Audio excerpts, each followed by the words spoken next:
Hey VC, what's up? It's me, yours truly. I am back to post a quick video here. Back to do a push the button video.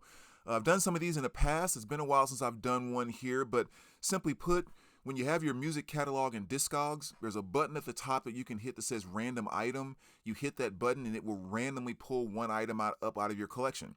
On your phone, I believe, if you're in your collection, you can just shake the phone a couple times and it automatically pulls up a random item.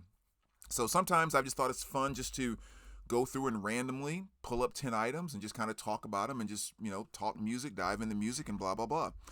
So that's what I did. And so here's the order that it picked these 10 albums out. The first one that it picked was this one right here, which of course is Saint Anger by Metallica. This is their release from 2003, I believe. Yeah, 2003. Album that I really loved. I know a lot of people hated it, and the reasons that a lot of people didn't like it, I understand. Like, it totally makes sense of why. Personally, I thought it was kind of a cool album. Um, I mean, the thing I would also say too is if you ever get a chance to hear some of these songs like performed live, when you don't have that trash can snare drum sound that they tried to put in the mix of this album and all of that, they really do kind of take on a different life. Like you go listen to like a good version of Sweet Amber live, it's a totally different song that it seems. But yeah, I like it. Some great stuff off of here. Frantic, Saint Anger, Some Kind of Monster, Sweet Amber. And the other thing I kind of like about this too is some of my favorite lyrics from Metallica are off of this album, like especially like the one or two liners, like "Watch your back so you don't stab mine," "Get in bed with your own kind" off of Sweet Amber. Again, I love that lyric, and it's kind of cool hearing about like the whole radio station promotion thing that sparked that lyric in the first place. But "My lifestyle determines my death style." I mean, those are like tattoo level lyrics to me. So there's a lot I appreciate about this particular album. And I've always said too that if that album would have come out in 2003 by, let's say, a debut album by a band, I think there actually would have been a bit more positive reaction towards it. Because anyone that wants to, like, to be in the know of the scene and, like, especially your Rolling Stone magazines and those type of idiots, I'll say. I can't stand Rolling Stone, man. But a whole different video. But it would have been like, oh, it's so fresh, it's so new, and it's not getting away from having overproduced stuff and just kind of getting back to a raw feel. And like they would have been kind of they would have been saying that kind of stuff. But Metallica's name's on it, so no, like you kind of have to bash it because it's not Master of Puppets all over again, or it's not Black Album all over again. But anyway, moving right along. Second pick was Boogie Down Productions. This is their 1990 release. Fantastic album, just right in the middle of my heyday with hip hop, going like from 84 to 94, 95. This was 1990, kind of still in high school, and this is one we used to bump all the time. Love's Gonna Get You is probably my favorite track off of this. But yeah, KRS-One, one of the ultimate MCs of all time, just had that magical voice, kind of like Rakim, where everything he said, it sounded like he was dropping lines. He could go to McDonald's and order a number three combo, and you'd be like, man, he was spitting right there. Like the way he ordered that number three and he supersized those fries, that was tight as hell. And it's just like everything that rolled off his tongue felt like that. Just an amazing MC, a natural MC. Next, it pulled Shania Twain, Greatest Hits. One of the queens of the, I guess you say the 90s country scene. Everyone kind of knows Shania.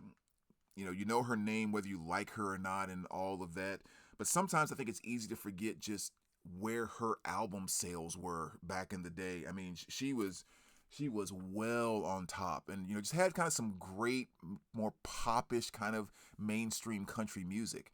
But yeah, really, really good stuff here. Nice 2 LP set. If you don't have any other Shania, definitely worth having. I mean, it doesn't hurt having the one and only Mutt Lange in your corner, of course, because I believe they were married or whatever. But yeah, just fantastic. Absolutely fantastic stuff there. And then it went from little country Shania to a little rock and roll Joan Jett and the Blackhearts. I Love Rock and Roll. Again, another album you guys know all too well from 1981. You have the title track, I Love Rock and Roll. You have the cover of Crimson and Clover, as well as cover of Little Drummer Boy. But yeah, just another classic right here. And one thing I always think about when I pull this album is the guy who took the picture for this album, his name was Herb Ritz, who was a guy that did, it almost seems like most of all of the mega covers that we are familiar with.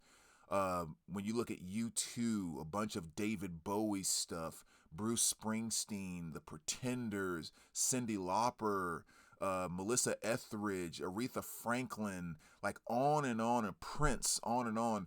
Herb was the one that did a lot of the album covers for them that we know so well. And he passed away not too long ago, and Rock and Roll Hall of Fame did an awesome tribute to him. And this cover makes me think about it, because this is one of the ones that he did. But they had a lot of items from covers that he did, their actual items. And one was the jacket, shirt, and scarf off of this cover. And then like you move to the next case, and it was the red jacket and the black gloves from Chrissie Hynde off of the Pretenders cover. And then you move to the next case, and it was the white t-shirt, the blue jeans, and the red hat off of the Springsteen's Born in the USA cover. And you move to the next one, and it was the pink shoes off of Cyndi Lauper, She's So Unusual, and Stevie Nicks, and you just kept going on, and it was so freaking mind-blowing.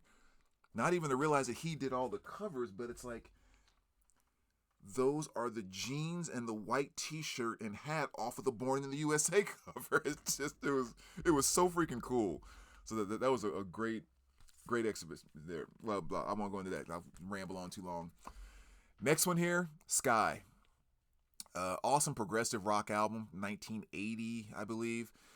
This is the album I've always kind of felt like if Herbie Hancock kind of really tried to pull away from jazz and tried to pull away from R&B, even though a lot of jazz is in progressive rock, this is kind of what it would sound like if Herbie was trying to do true progressive rock. Just a lot of different things all over the place. Like one minute you hear Herbie style progressive jazz or progressive rock. The next minute it's like, oh, that sounds like something that's like a theme off of a Miami Vice episode. And then the next thing is like, wait a minute, this album just turned completely classical? What just happened? Like musically, it's just all over the place. So a really, really cool album to kind of dive into and just take in piece by piece. Sahara is probably my favorite song off of this, but just a really cool album to discover if you're not familiar with that on the progressive rock side. Next, a little Ario Speedwagon, Wheels Are Turning, their 84 release. Classic Ario, love Ario to death. I mean, they just made the 80s pop rock scene just that much better with all the awesome stuff they put out. So on here you have the title track, Wheels Are Turning. What was the other big hit off of this? Oh, Can't Fight This Feeling, of course. Huge hit off of this. Another great album there. The next one that it pulled, So Far, So Good, So What? Megadeth. Mustaine's sophomore release, right before Peace Sells But Who's Buying? Another fantastic album, Dave doing his thing. Favorite song off of here is probably Set the World Afire. Great track, awesome guitar work there. The one thing I like most about going back to like this album and this time with Dave is here he was still, you can hear his voice with the infamous Dave growl added to it, where later on like the growl kind of took over most of his vocal delivery, which is fine because he only got better over time. But yeah, it's just kind of fun to go back and hear him when he was still kind of singing with the growl added to what he's doing. And this album, it kind of shows really well. So just one of the many masterpieces by the one and only. The next one here, it pulled out a 12-inch Erasure, a little Respect. Another fantastic one of my absolute favorite songs by them, if not my favorite song, arguably. Just love it to death. Just in kind of a nice, good kind of 80s popish new wave, somewhat dance track. Is like really kind of covering all those areas. But my favorite thing about this song is I love the second verse when he goes into, and if I should falter, would you open your arms out to me? We can make love, not war, and live in peace with our hearts. The way he delivers, we can make love, not war, and live in peace with our hearts. Just the way it rolls off his tongue is just absolutely fantastic. It gives me chills every time I hear him deliver that line. And whenever I listen to it, I have to go back and rewind that part like 4 or 5 times just to hear him say that. It's just so freaking beautiful. But yeah, just more kind of 80s classic new wave stuff right there, which is great. And then the last two here, the ninth one that it picked was Peter Gabriel. This is, I guess, Car, we like to call this one. This is 1977 release. The big hit off of here is Salsbury Hill. Fantastic track. And, you know, just another kind of legendary album by him. The one interesting thing I've always felt about Salsbury Hill was, again, I don't know music lingo and all that because I'm not a musician, but I guess like the timing or the beats per minute on that song is like, doom, like 1, 2, 1, 2, 1, 2, right? I've always heard that song in my head, lyrics the exact same, horns the exact same, only changing the timing of the drums to a 1, 2, 1, 2. And I don't know why I've always heard that in my head. I've never heard anyone do a cover of it or anything like that. It's just something about that song makes me feel like it is begging for that timing on it. And it'd be kind of cool to hear a remix or something that someone could do with that just to slow that down. So it just feels like there's an extra power that would come through with it. Don't ask me why. It's just something that's always rang in my head. Like I said, I've never heard anyone do it. It's there. And last but not least, the 10th one it pulled was Little Beethoven, the best of. Now, of course, on here you have, like, you know, number 5 and every symphony number 5 and all that good stuff. And I definitely like Beethoven, you know, respect him and all that. Not my favorite when it comes to diving into the classical genre, just because, I don't know, I always have a hard time finding the cohesion in what he does, and that throws me off a little bit.